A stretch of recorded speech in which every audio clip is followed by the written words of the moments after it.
Hello and welcome to IR Thinker, where international affairs are discussed. I'm Martin Zubko. Today we're going to speak about energy governance. The majority of energy-focused debates today are about climate change and decarbonization. We should also acknowledge that the origins of these discussions are often shaped by the narrative of the collective West. As a consequence, there is an issue of energy governance that distinguishes the global South and the global North. The global North represents approximately 1 billion people, while the global South has around 6 billion. Therefore, let's explore energy governance and strive to better understand the global climate change debate, highlighting this issue with our guest today, Narendra Taneja. Hello. Thank you. Thanks for having me. Narendra Taneja is a global thought leader on the geopolitics of energy, especially in the context of the global North and the global South. He is also a global thinker, a global presenter, and also host. He serves as a chairman of the Independent Energy Policy Institute, a new think tank based in New Delhi, India. His areas of research and expertise range from the energy geopolitics to governance to energy security, transition, and associated climate issues. He is also a regular expert on Indian and international TV channels, and when you put his name to YouTube, you can find many podcasts and many webinars about this particular topic. But I think I can continue with his CV and the biography for maybe another 20 minutes, but this is what you can Google and you can check online. So let's hear from him and let's answer a few questions that I prepared for today. So let's start with first one and let's jump off from the basic topic, and that's we have international organizations like International Energy Agency, we have OPEC, we have International Renewable Energy Agency. But for some reason, there is an issue that those organizations failed to create a unified global framework for energy governance to address those issues in the global North and global South. Why is that? Well, the straight answer is that energy is too crucial, too important for a majority of countries. And at the same time, when you look at the history of energy, the last 50, 60 years, you can go even beyond that. It's a highly politicized commodity. It's a highly politicized sector. And therefore, you see that, the countries, the governments around the world, whether you are in the developed world or you're in the developing world, the government wants to hold on to control not only the narratives, but the entire sector, the entire business, policy making, and so on and so forth, including regulations, of course. That's why you see International Energy Agency, Paris-based organization of the rich countries, OECD countries, and the International Energy Agency is basically there to protect and to work and promote interests of the rich countries.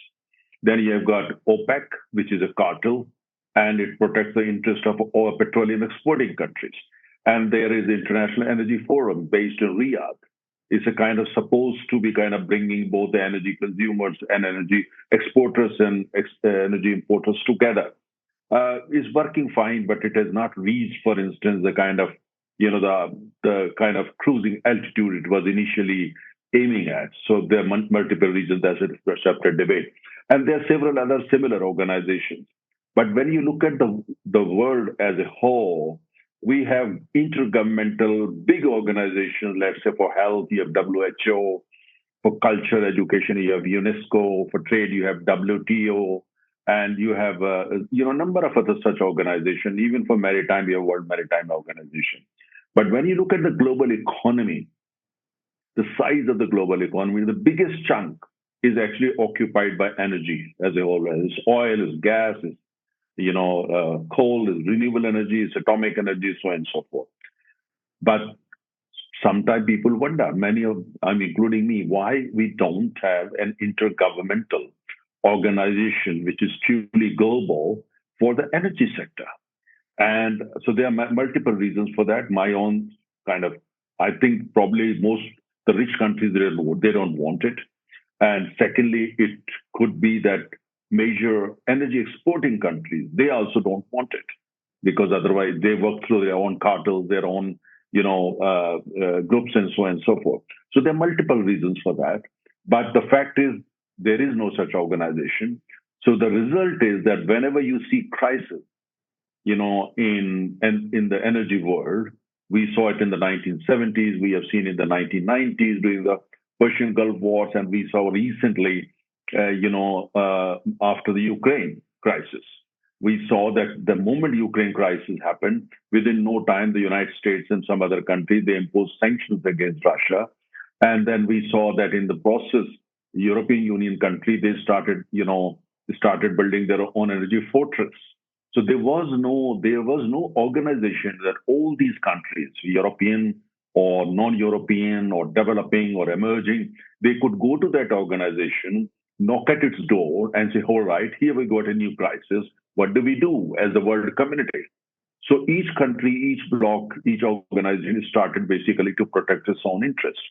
And since the European Union is a very powerful organization and backed by the United States and Canada, they basically managed to do what they managed to do, in the sense protect their own energy interests at the cost of interest of the people living in the developing world. As you know, in OECD countries, there are roughly 1.6 billion people, and outside the OECD countries, you have got roughly 6.6 billion people.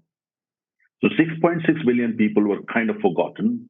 And within OECD also is basically mainly Europe, Western Europe, Canada, and the United States. They created their own fortress in the modern age, the kind of fortress which is, when in terms of the mindset, you're talking of medieval ages. Only, the attitude was the same.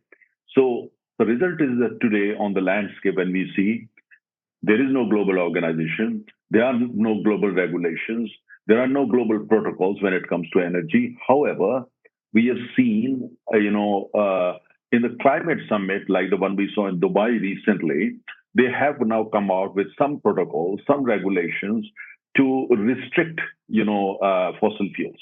That's oil, gas, and coal, in terms of saying that, look, we got to kind of, transition away from fossil fuels. For the global economy, even today, as we speak, is a fossil fuel economy. Even today, 80.86% of energy that the world consumes is coming from fossil fuels. And the decision, such an important decision, which is basically, is like changing everything on the planet, was taken not in an energy conference, was not taken in in the gambit of some intergovernmental global energy organization, but in a climate conference, in a COP28, where the people who assembled, they were climate scientists, they were climate ministers, they were climate bureaucrats. They were taking decision on something which is basically so crucial. So this, my sense is, because the developed countries, they look at the world in a different way, and they have developed this narrative on the climate. Yes, the climate narrative that you hear from around the world is written, authored by the rich countries, is being disseminated by the rich country. Even when you go to countries like India or China or Philippines or Kenya or Chile or wherever, the narratives that you hear, those narratives are not global in the true sense of the word. They have not been democratically, debated and then, agreed upon. These are Western narratives, unfortunately, which are being kind of, thrusted upon the entire world. And since majority of countries in the global south are too weak economically, politically, and even diplomatically, they have no option but to go along with it. And the bigger countries, like more powerful, the emerging countries like China and India, Brazil, they of course, they do try their level best and try to kind of see what they can do. Sometimes they succeed and sometimes they don't. So because the whole global system is such. So therefore, the result today is that you have got kind of a global energy governance, if there is one, which is kind of fractured, which is one-sided. The entire thing is basically to serve the economic, energy, geopolitical interests of the rich countries. And of course, countries like India, China, even within that, they manage to create their own spheres in order to protect their interests. Like India is importing oil from Russia, China is doing what China is doing. Some other countries are doing, trying a similar thing. But then, if you compare that with the kind of power of the West, in terms of controlling everything that's pertaining to energy is practically is not significant. Therefore, the whole landscape, the global landscape, energy landscape, is very fractured, is very undemocratic, and which basically lead us to kind of to this conclusion that are we really working to protect our energy security for the planet in a democratic, healthy, and in a participatory manner? The answer is no. Narendra, you mentioned Ukraine, you mentioned energy security and other concepts. And what I want to ask you is something about the energy as a geopolitical weapon. And we saw this in regarding to Ukraine and Russia, United States, LNG, and European Union. But what's your opinion of energy as a geopolitical weapon?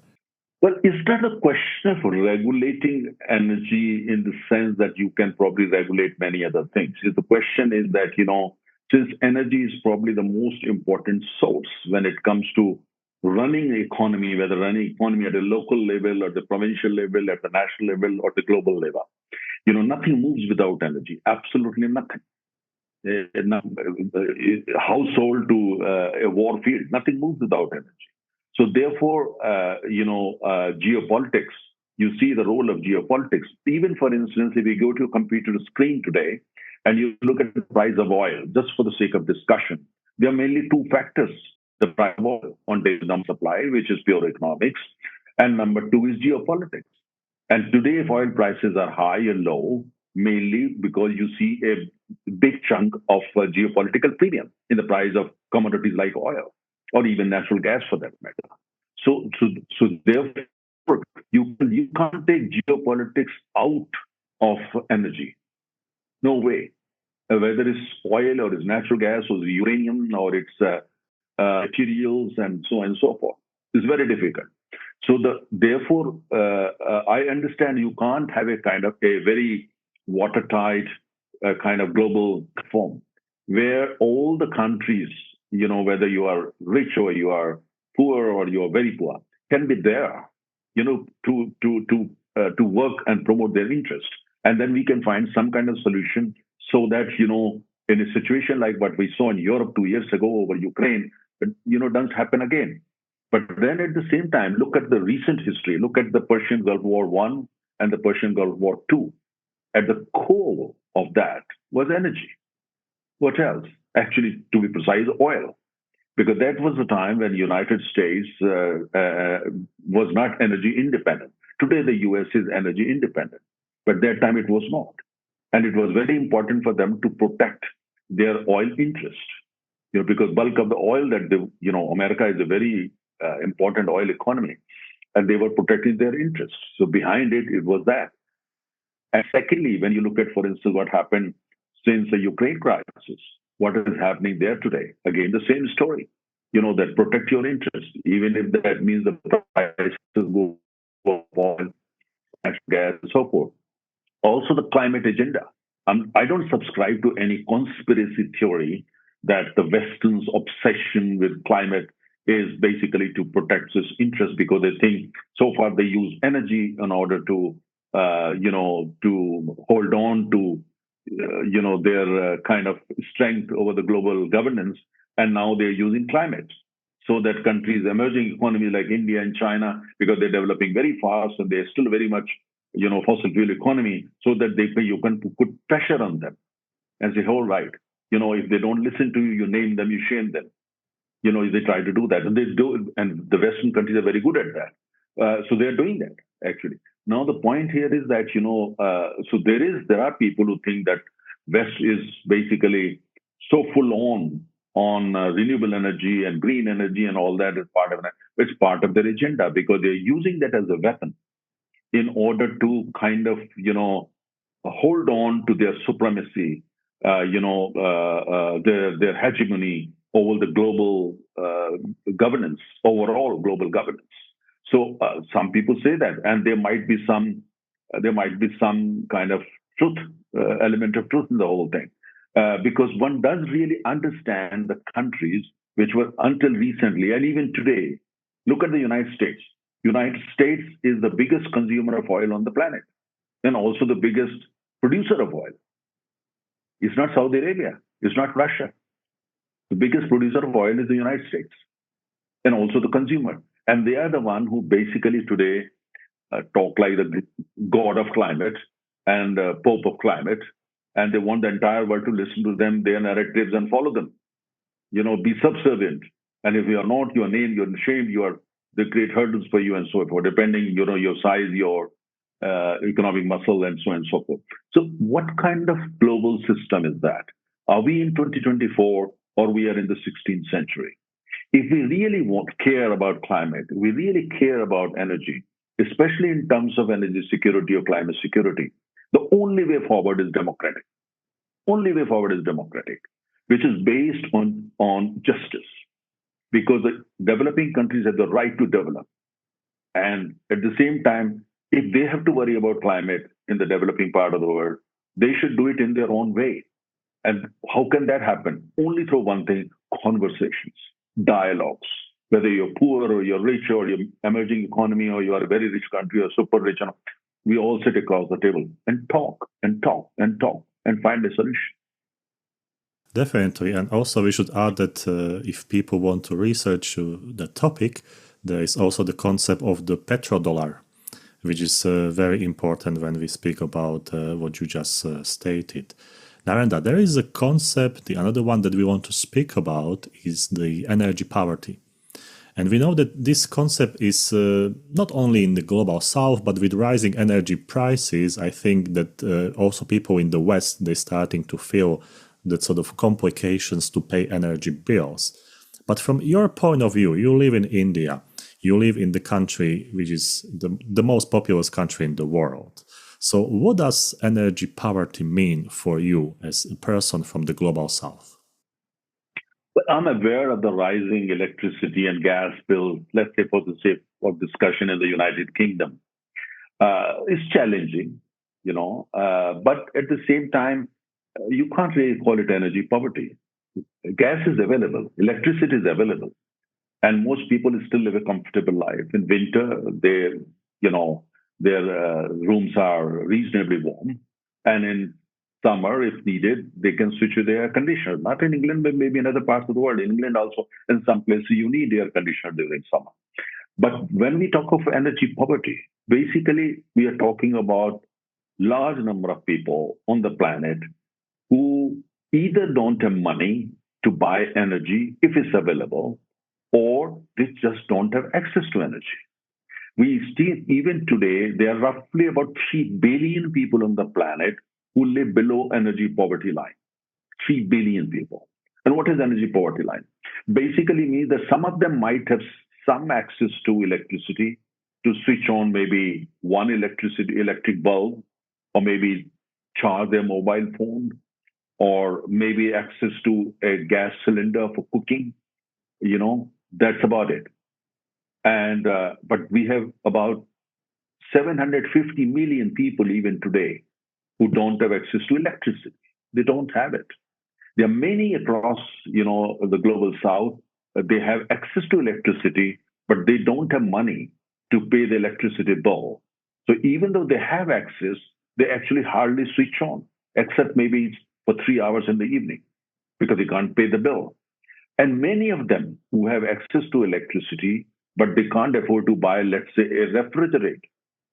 Forget about air conditioner, a refrigerator. And like in India alone, we have roughly 700 million people who can be safely kind of described as living below energy poverty line. So they have access to electricity, most of them, but then they don't have money, or they don't have money to buy other appliances, which, for instance, many of us living in big cities like New Delhi or Bombay or Bangalore, we can afford. So, therefore, the energy poverty basically means across the world, across the global south, particularly, that people who they just don't have access to any kind of energy, or those people who might have access to electricity for the sake of discussion, but then they don't have money to really pay for it. So they have limited access. There are many people who have very limited access. So around the world, for instance, if you can't afford a refrigerator, If you can't afford, let's say, a fan in your house, or if you can't afford to keep the lights on long hours in the evening so your kids can study, prepare for the school next day, or you can watch television.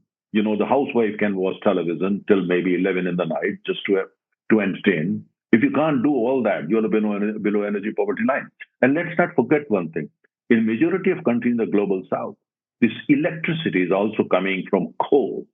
In China, in India, many countries is coming from coal. World over, close to 70% electricity, 70% is still coming from coal, about 67%. In India, it's about 67%. Now, so that is the story. So that's what it basically is energy poverty.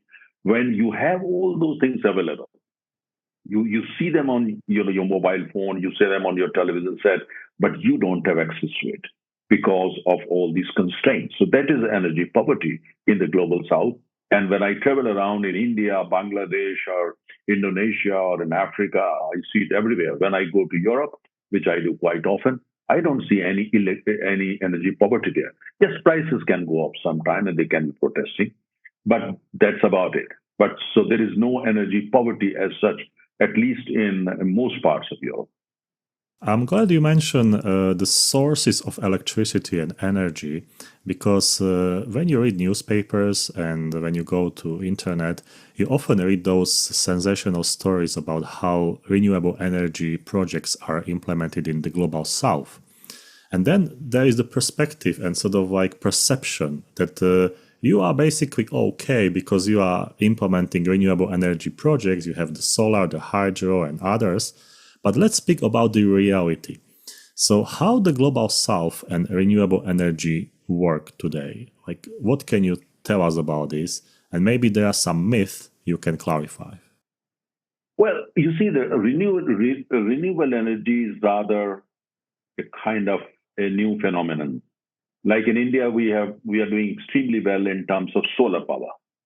We are fast emerging as a kind of solar power superpower, and India has become a grassroots revolution. It's almost a revolution because there are people's initiatives, there are municipality initiatives, there are business initiatives, there are groups taking initiative, there are women group taking initiative. Of course, the government make policy at the federal level, then at the state level, but then there are multiple initiatives. There are literally millions of initiatives. This is a kind of revolution.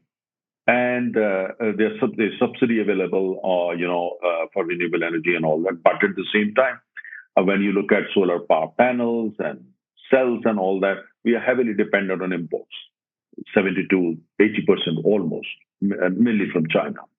And but at the same time, when you look at kind of the requirement that we have in India alone, 1.4 billion people, and look at the energy consumption, is very low. So solar renewable energy in India is growing very fast, doing very well, but it does mean that it's replacing fossil fuel. No way.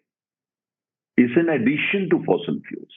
For instance, on the one hand, we have solar power revolution on the ground happening in India. At the same time, let me give you an example of oil.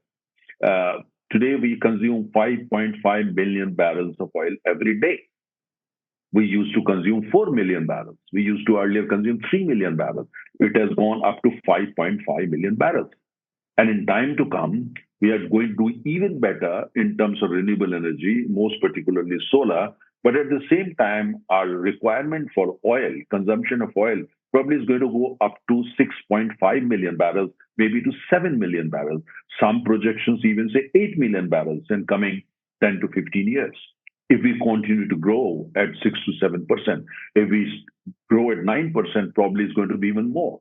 And I've not even mentioned coal. I've not mentioned, natural gas. So that is the kind of scenario. So wherever you see renewable energy growing in the emerging markets and developing countries, that's in addition to fossil fuels. It's not replacing fossil fuel. So it's a complete myth that renewable growth of renewable energy is basically replacing fossil fuel. No, that's not what's happening because of this this widespread energy poverty in the global south. So if you can produce more, you can produce any amount of energy, and there are people who are ready to consume. The only good thing that is happening with renewable energy, I'm talking strictly of India, is that the energy prices are going down a bit. Electricity prices are going down a bit. So that's a good thing. But look at China, for instance. In the West, everybody's talking about EV revolution in China. But EV revolution, just study it deeply. The electricity that's being used by electric vehicles in Shanghai and Beijing and other cities in China, where is that coming from? Bulk of that electricity is coming from coal. So you're still burning coal. You're burning coal, generating electricity, and that electricity is coming for electric vehicle. So is that really some big change? Answer is no, it's not. You're still polluting. You're still contaminating air, you're contaminating water, you're contaminating soil. So there are no easy solutions. But at the same time, China is working hard in that direction. India is working very hard in that direction. And global south as a whole, you go to any global Indonesia, you go to Bangladesh, you go to Brazil, they're all working. The important thing, the village countries, the global north, to understand that the concern on the part of global south, major countries, is as intense and as serious as, for instance, countries in the north when it comes to climate change, global warming. They're very concerned. They're very concerned not to please the global north, but for their people. Now, I look at India. India is a densely populated country. Our plan basically to invest as much as we can and go aggressively for renewable energy is to protect our people for contamination, contaminated air, because we are a densely populated. It's not to please anybody, or it's not because we have signed Paris Climate Deal. The United States signed Paris Climate Deal, and then they pulled out of that. You remember that. Now, so that is not for us. We are doing it for our own people. I'm sure China is doing the same for its people. Indonesia is doing for its own people. This is what the West, in particular, need to respect. They got to understand this energy transition from fossil fuels to renewable energy is going to happen in respective countries, different parts of the global south, different parts of the world as a whole, depending on their requirement, depending on their economic circumstances, depending on their societies, depending on their culture, depending on their traditions, depending on how they look at the sun, how they look at coal, how they look at trees, how they look at nature, rivers, mountains, so forth. Different societies have a different kind of tradition to look at all these things. So they are going to do it, energy transition and renewable revolution in their own way with their own characteristics. Even within India, we might have a different kind of, take, let's say, northern part of the country from the southern part of the country, which is peninsular India. They have more access to the sun than people living in Kashmir or in the mountainous area. So this is what the West needs to understand. They don't understand. Right now, what they do is that they go everywhere. They monopolize most of the cockpits of global organizations, including COP Summit, whatever they may claim. And they want basically that, look, this is how the world we look at climate change. This is how we look climate change as a threat or global warming as a threat. And here is the recipe. Here is the solution. And you accept us. If you don't accept it, we're going to put you in trouble. That's not the way to do it. That's not the way. It's not democratic. It's insulting. How can we do it in the modern age like 2024, in this age of artificial intelligence and internet and so on and so forth? Just because many countries in the global south happens to be poor, you think you can arm twist? You think you can, impose your narratives on them? If you do that, which they continue to do, to try at least, is that it's not very healthy. What kind of, the kind of global collaborative we are then constructing? We need to construct a global collaborative on energy security, climate security, which is 100% democratic, which is basically a product of deep consultations with due respect. You may be a very, very small country, home to only 500,000 people. But in terms of this thing, even you need to be consulted. And it has to be participatory, which is not the case. Right now, what happened, we have seen since the Second World War, even before that, the global north, they just look at the world the way they do, and they are not willing for any kind of change, any kind of reforms in any major global organization, be it World Bank, be it the United Nations or WTO or any organization. They got used to it. They're not ready to even listen to you. So now the question, how are we going to build a new world with Western countries or the rich countries refusing to even have a conversation with them? They pretend they are having conversation. They pretend that. They say, yes, yes, we should have conversation. But when you look at the end result, it's actually all Western. It's true. So that is my point. My concern is it's not healthy way. We are basically, when we do that, we are compromising with the energy future of the world. We are compromising with the climate future of the world.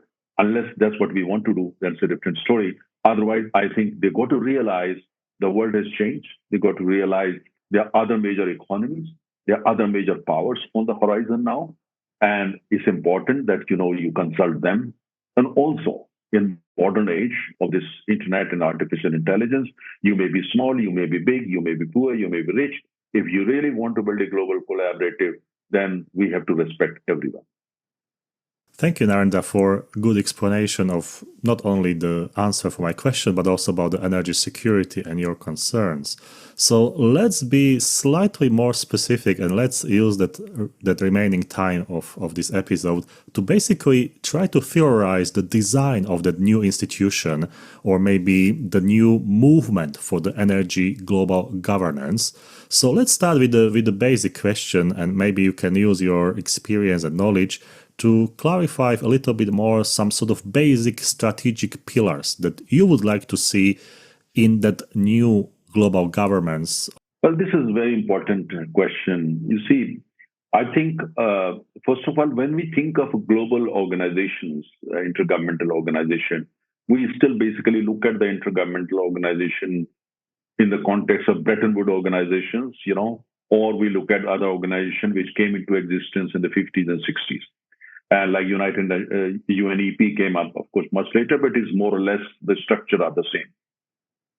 But I think in the modern world, where technology has become a major player, has emerged like a superpower in many ways, we need to look at the organizations and their protocols and the kind of regulations that they, might want to have in place in a very different way. In the sense where we are using technology, we are, we are kind of looking at every country with respect, and at the same time, we are addressing the issues. For instance, gender equality. For instance, making sure that 50% workforce in the new organizations are women, and we are also making sure that 70% space in the cockpit of this organization given to countries of the global south, because that's where the 6.4 billion people live. So they're more democratic, which is not the case in all other organizations, for instance, which have been around for now 7 decades. So in terms of building this organization, this has to be an organization for energy, which is basically focused on 2 areas. Number one, to make sure that we all come together to eradicate energy poverty. How do we do that? What we all need to do in terms of setting up new research institutes where, for instance, we can work on research to come up with new solutions for energy, and that research is available in terms of products or in terms of prototypes to everyone for free. So these are collaborative institutes. Right now, what happened, if I want to access a certain technology, let's say in renewables, it's very expensive because it's still kind of, protected by certain legal things in Germany or in Israel or Canada and so on and so forth. Why can't we create 4 or 5 absolutely world-class research and development institutes focusing only on energy transition, on new sources of energy, including nuclear, where, for instance, the scientists from both global north and global south, they come together and they come up with the products, research products and solutions, which, for instance, are then available, for almost free to anyone and everyone. Number 2. So similarly, to create a new organization, there are some people who say the International Energy Agency can be upgraded or can be expanded or etc. into a global organization. No, I don't think it's going to work. When you have to look at the constitution of International Energy Agency, You have to look at DNA. You have to look at, for instance, its members. I don't think that's a very good idea because it's never going to work. His DNA is basically to protect the interest of the rich countries. It's in DNA. You think suddenly a, a very rich person will start working only for the very poor, that kind of transformation, I think, that we are daydreaming. The best thing will be to create a new organization for energy, focusing on three areas. Number one, eradication of energy poverty. Number two, making sure that in case there is any energy crisis, it has got a ready platform available 24 by 7 where the world can meet or the leaders can meet and find a solution and make sure the crisis does not turn into a disaster or massive disruption and does not really cause any kind of pain to any energy consumer anywhere in the world. Number three, to prepare the world for future and to prepare companies and organizations and governments involved, engaged with energy for future. How do we do that? Because nothing moves without energy, as I said. And at the same time, to address all climate dimensions of energy so that major decisions on energy are not taken in summits like COP. So now the question is that how can we do it? Now, when you look at, for instance, energy consumers, the largest number of energy consumers are today in the global south. More than 6 billion, 6.4 billion people. In Asia alone, we are roughly 4.4 billion people. Just India, China, Indonesia put together, you're 3 billion people, energy consumers. If that is the kind of power that the global south already has, I think we need to take initiative. We need to do something about it. And we, together with other like-minded countries, not all countries of the global north are the same. There are many countries, many people, many leaders, many scientists, many thinkers of the global north who think like me. I know many of them. They're my good friends. You interact regularly. So the point is that, those who think that any such talk or any such initiative would be a threat to the status quo, therefore their energy interests, I think, are thinking very short term. Actually, this will only protect their interest long term. When we go for a kind of, a system which is based kind of more on justice and sharing power, sharing, ideas, sharing everything.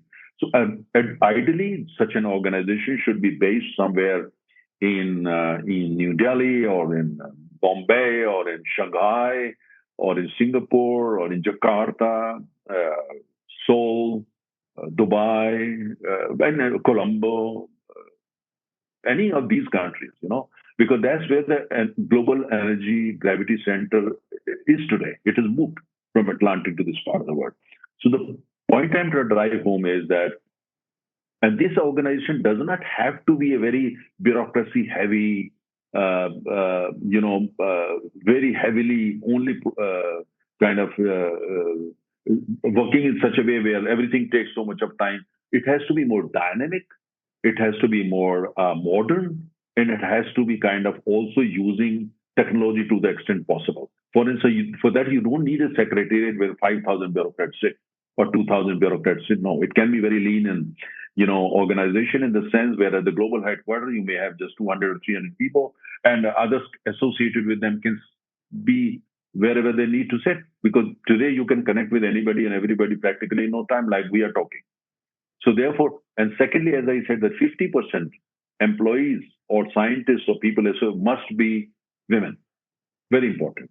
And within that, also, we have to make sure that 40% people associated, they are below 40, young people, so that they look at the world, they bring their own perspectives also. And at the same time, the criteria that you have in many of these organizations, that if you're contributing more money, you actually get the maximum space in the key positions of the organization.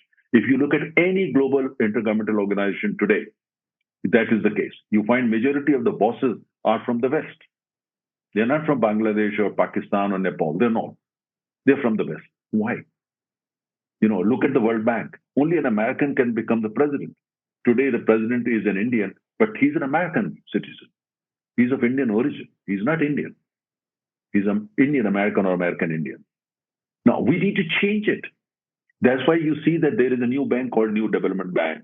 You just see that how enthusiastic response the recent BRICS summit a witness. That's because BRICS represent the aspirations of the global south. It was just a manifestation of that. For the West, it was about Vladimir Putin, why is he there, and all that. For the global south, it was leaders who were meeting and basically representing the aspirations, the ambitions of of the global south. So therefore, and then they say, "Oh, it's anti-West. BRICS is anti-West." How is BRICS anti-West? How? Just because uh, uh, you're not there, it becomes anti-West. And I think in time to come, I mean, they should come and observe it. It'll be great to see a French president, a German chancellor, a British prime minister to come and participate in BRICS summit as also come and see, join hands, join forces so that we can make a better world. So the problem is that the global north, especially a Western world, Western Europe, America, Canada, and Japan, and of course Australia included, these countries don't want to see the real change. There are big changes happening all over the world. There are massive disruptions happening all over the world. They are just refusing to see that, refusing to acknowledge. But they need to first see, then acknowledge, then work backward. The only option is that we co-opt other countries, we work together with them, and we give up this habit of saying that only if you're West European or American Canadian, then you are capable, you're wise. If you're not part of the global north, you're stupid, you're a foolish guy. You don't know enough. Only we can run the world. Only we can build a narrative. What kind of approach is this? What kind of approach is this? Are we in 2024 or we are in 15th century? Look at the economic history of the world. If you look at the economic history of the world, honestly, India and China together control 54% of the world GDP. Look at the history. Look at the history of last 2,000 years. The countries that were economically the most powerful were the biggest contributor to global GDP were India and China for first 1,600 years. Why did Britain come to India? Or why did they, French and the Dutch and Portuguese, why did they come to India? If India had nothing to offer, why did they come? Why did they try to colonize India? Why? Because India was rich. That's why they came. So now the point I'm trying to drive home is that India and China are rising again. And if you go by many reports, including by many think tanks, by organizations like PwC and many others, in coming by 2050, India will be like the second largest economy on the planet, together with the United States. China is probably going to be number one. If that is the kind of scenario, if there's the kind of projection by Western organization, by Western think tank, why can't the governments of the West, rulers of the world, West, prepare for it? If that is the case, if Indonesia is going to be a major economy, if Nigeria is going to be a major economy, if South Africa is going to be a major economy, if India is going to be the second largest economy in the world, together with the United States, very soon, 2050 just tomorrow morning. If you look at in terms of history, why are they refusing to do that? It's just a habit. It's a habit in the West that for them, the world is only the West. The world is only about 1.4 billion people. You go to any major conference in the West on any issue, energy transition, energy security, climate, those meetings or seminars, they call them global conference, global meeting, but those are basically about them. And you go to any meeting and you feel you're sitting in an echo chamber. They just talk to themselves, as if people living outside don't really matter. That they must change it for their own, in their own interest. We need to make the world more democratic. The West needs to prepare for the future. The fact is the world has changed. The fact is that there are a number of new players on the horizon. The fact is that the world order they got used to, is gone out of the window. New order is emerging, and in this new global order, in the new energy order, the new climate order, countries like India, China, Indonesia, Brazil, South Africa, Turkey, all these countries are going to play a much bigger role than they are able to see. So I think that's what's changing, and it's sad to see that You see the same kind of thing when you speak with the Western leader. Of course, now these days, what they do is they say, yes, yes, we know it. Yes, yes, we want to change it. How about a seminar on this? How about you can have X number of seminars on these issues, but the fact is they don't change. It's a habit. It become a habit. They think only they know everything, and the developing world, the global south, must listen to them. And sometimes some of them, they listen to you very carefully, but in the back of their head, they know, and what they want is only to hold on to status quo. They don't want any change, which is extremely unfortunate. Narendra, I think that you speak based on your experience, so that's very authentic narrative coming from you.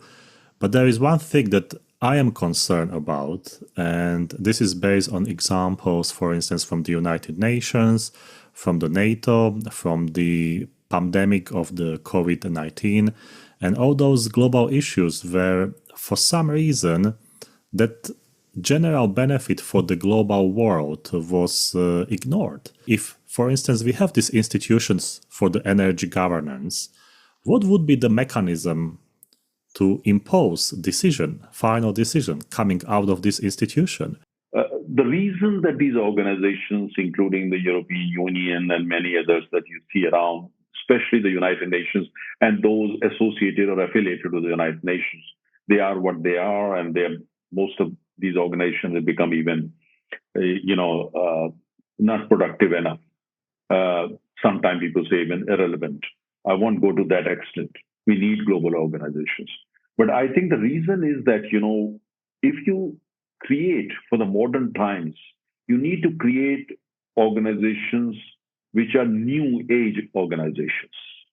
For instance, for instance, the power of Apple as a company, or Google as a company, or Facebook as a company. These are like republics, sovereign. They're so powerful world over.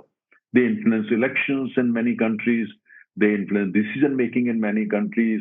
If they use them, you can name and shame any leader, any country, any political party, any political thought, any ideology, any corporation for that matter.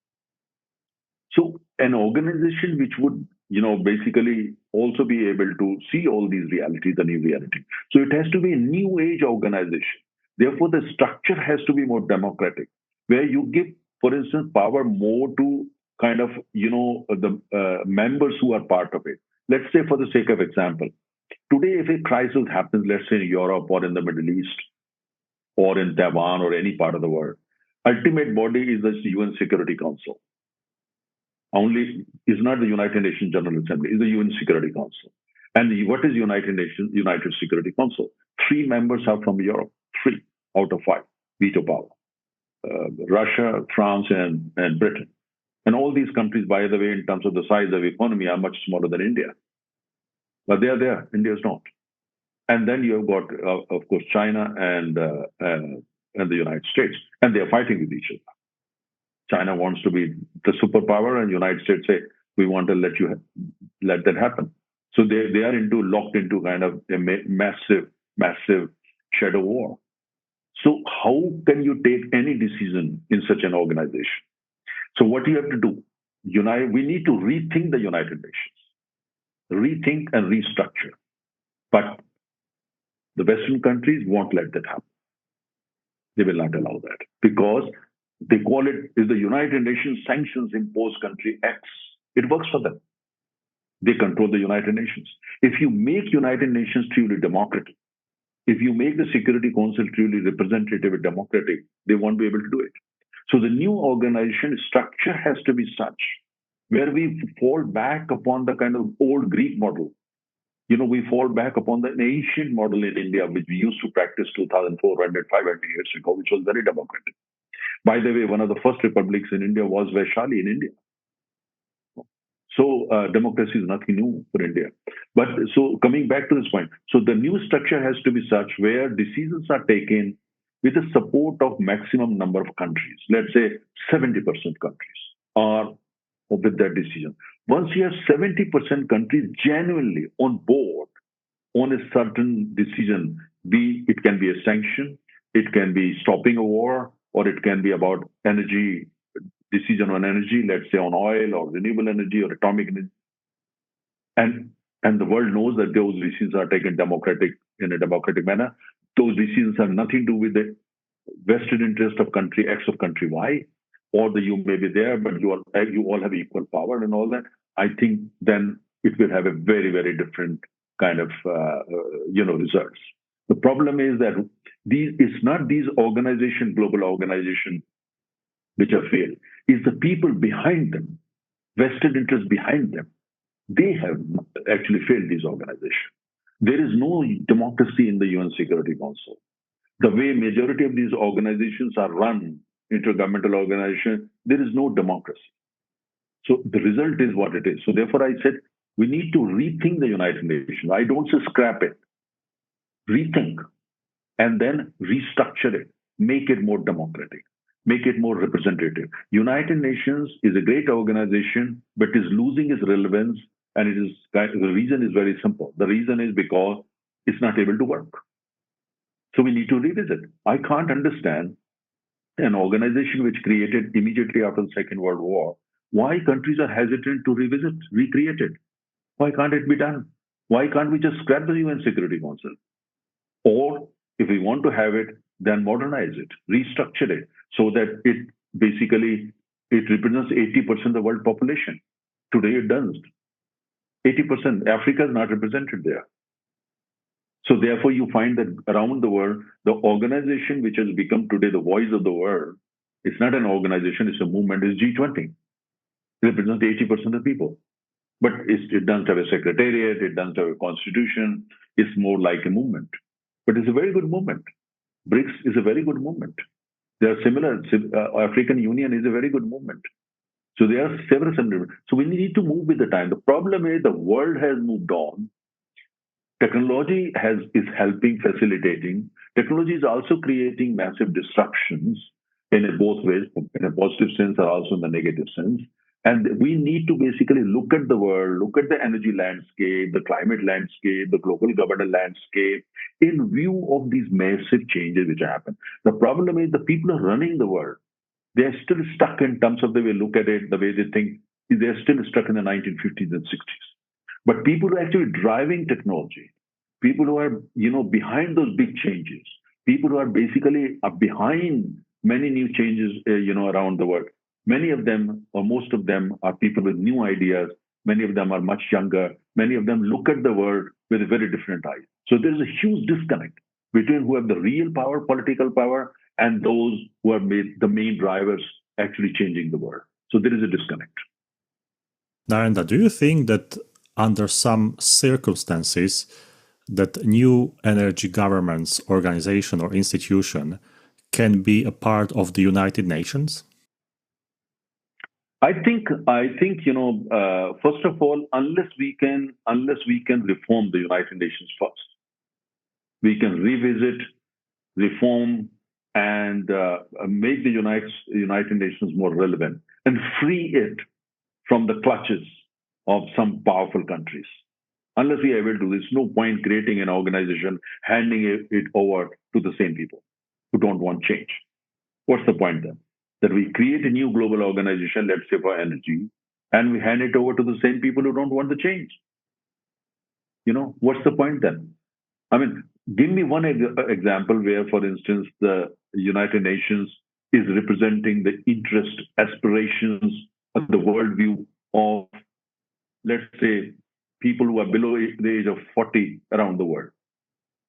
Is it? No. Or women? Is it? No, it's not representing. That is the point.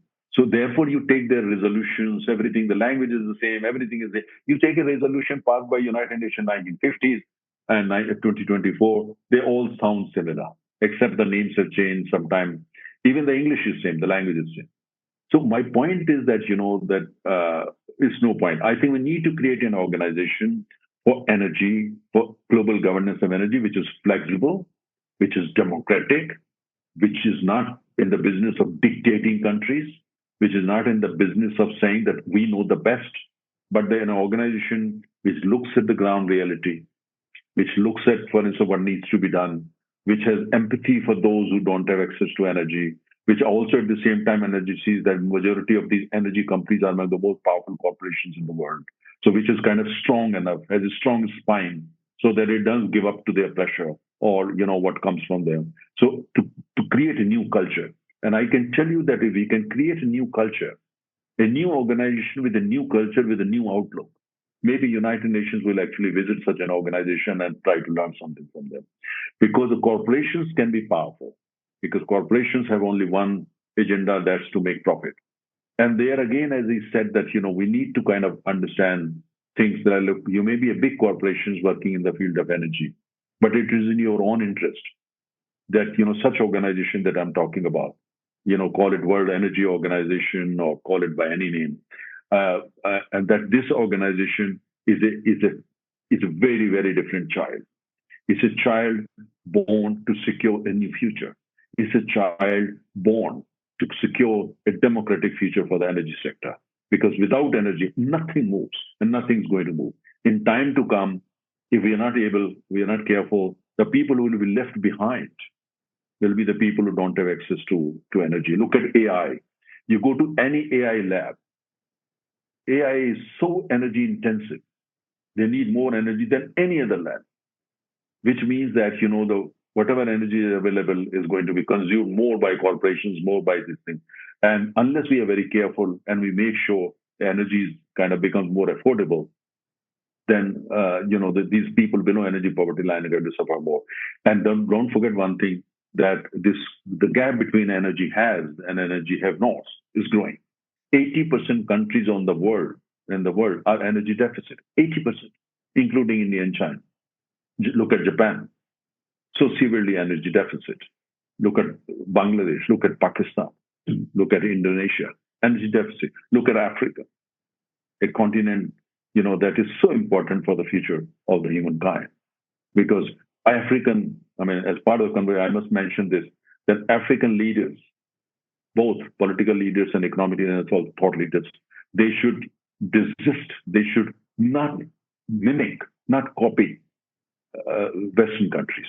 They should also not copy countries like India and China, because our models are just like the Western model, which are so energy intensive, which are not really based homegrown. Africa has time. Africa has time. It can learn from India, China, and then go for development model, energy model, and prosperity model, which is homegrown, which is kind of, Kenya has its own model, and Zimbabwe can its own, and Chad can its own, and, etc. Why should they copy India or China or Western part of the world? When we copied, we are mimicking the West. Many of us are mimicking China. I don't think that model is sustainable. Especially when you look at it from if everybody wants to live the kind of life you people live in the West, means air conditioner, 3 cars, consuming so much of energy, consuming so much of. Look, if we all start, if that is the objective for everybody, let's say 8 billion people on the planet, our planet would not be able to survive. So it's not, when we talk of climate, when we talk of this thing, people in the West, they talk about sustainable development. But sustainable development, let countries in the world, they have to find their own definition of what is sustainable. What is sustainable for, let's say, Sweden may not be sustainable for Bangladesh. So how can you try to export your definition to Bangladesh or Zimbabwe or to South Africa or to Senegal? Don't do that. You help them. Join hands, join forces, so that, Senegal can develop its own model, Somalia can develop its own sustainable model, Laos can develop its own model, and then Argentina can develop its own model, India can develop its own model. All I'm trying to say, we need to decentralize this process and we have to democratize. The biggest challenge today for the energy sector in particular is that the sector as a whole is not democratic enough. And that gives a space or room for uniqueness, for the unique ideas coming from variety or diversity of countries. The last question for today's interview, Narendra, I'm wondering, if you go through the conferences and you are speaking almost every week somewhere, what sort of expertise in global energy governance do you miss? Or what sort of people we should educate, maybe develop, to have better energy governance? Well, this is a very important question. My experience is that um, there is not kind of I don't see enough hunger on the part of especially those in the rich countries to learn. Forget about learn to listen. They're impatient. They don't want to listen to you. They don't want to learn from your experience.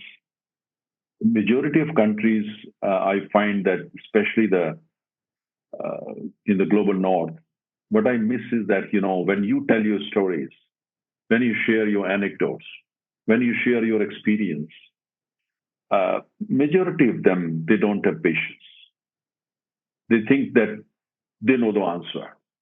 Sometime even before you have finished it, they know the answer. The answer is this: do like this, do like that. There is an organization, collaborate with them, listen to them. There is this report. Why don't you read that? So I think that's number one.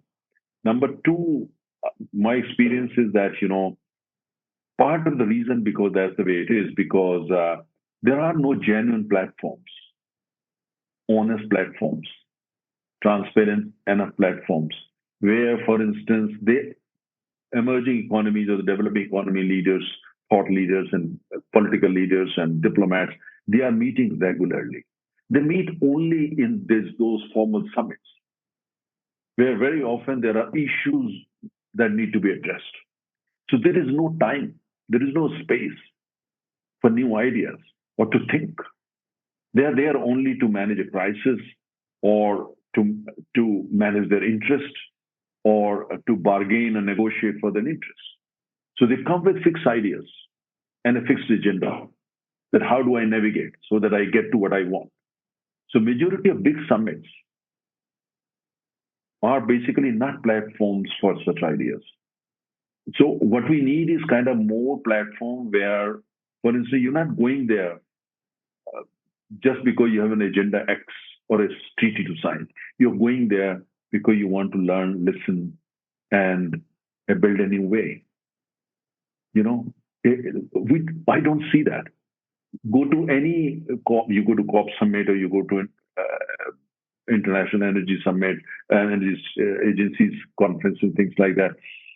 With all due respect, they have their own view, and they will say, "All right, how do I help in eradicating energy poverty?" I say, "I get countries. Why don't you just pool 500 or 300, $200 million, and we mobilize some LPG gas cylinders for countries in Africa?" That's how they think. Is that the solution? That's not the solution. Solution is basically, if you have any experience and expertise, you have to basically, participate. Those are very tough process when you really go. So my sense is that, what we need is more platforms, genuine platform, preferably high level platforms where leaders are coming and meeting for 4 days, 5 days, maybe a week, and thought leaders, industry leaders, political leaders, diplomats, they come and they don't come with any agenda. They just come basically to listen and genuinely listen. Stories. Global South can, listen to stories from the global north from the global south, and then they put their head together. Now, what can we do? How can we do something where, for instance, countries from the global south, they feel, all right, this is something we need to do together. This is something we can do on our own. And this is what, so this is because don't forget one thing, unlike other industries or other areas, energy is kind of very different. Energy is, of course, energy first and foremost. Energy is family. Energy is culture. Energy is tradition. Energy is festival. Energy is way of life. Energy is your pets, your animals, your farmland, your cousins, your village, your community, and so on. So energy is just not electricity or gas or LPG. No, it's much more than that. This is what we got to understand. In some countries, energy may be limited, like in the developed countries, but most countries like in the global south, like India, Indonesia, most of Africa, many parts of Latin America, energy is very different. Like in my part of the world, there are many. We have a festival coming up. within next 10 days. That's where, people in northern part of the country, they worship sun and water. They stand in rivers and worship sun. And what is sun? If you see, like, as a scientist, is a nuclear reactor. Sun is a nuclear reactor. And the solar energy that we get, solar power, is coming from the sun, from a nuclear reactor. So in a way, it's also nuclear energy. And they have been worshipping sun, for thousands of years. So that's energy. So that's why I said there are many dimensions we need to understand. And the problem is that, that we don't have many platforms where we as a world, whether you're rich or you're poor, where you're global north, global south, we can meet casually, informally. Of course, with some structure, but we meet so that we understand. We need to start from there. We need so that we can build a better world. Because right now, what we see, global north, global south, within that is not really helping the situation. I think we have hope and we have platforms, we have technologies helping us, and moreover, we have got 3 billion energy poor. If for nothing else, for the sake of these 3 billion people, and especially those 750 million people who don't have access to such a basic thing like electricity, we need to be honest. We need to think original, and we need to act. And people in the global north, they need to listen to voices like me. Narendra Taneja, thank you very much for being on IR Thinker, for sharing your experience, wisdom, and knowledge that you acquire through your life. I think the topics that we went through, they might contribute to some thoughts, some research articles, maybe some books. But most importantly, I would like to encourage people to connect. Maybe connect directly to you and discuss the questions they have. Maybe there are some people representing governments or corporations. They want to get new knowledge, new perspectives on energy. So I always encourage that direct contact with people. Anyway, Narendra Taneja, thank you again for being on IR Thinker, and have a good day and lots of energy to your research, to your conference participations, and to your contribution to the global energy governance. Well, thank you very much, Martin. Thanks for having me. I really enjoyed it. Thanks a lot. Thank you. Have a good evening. Thank you.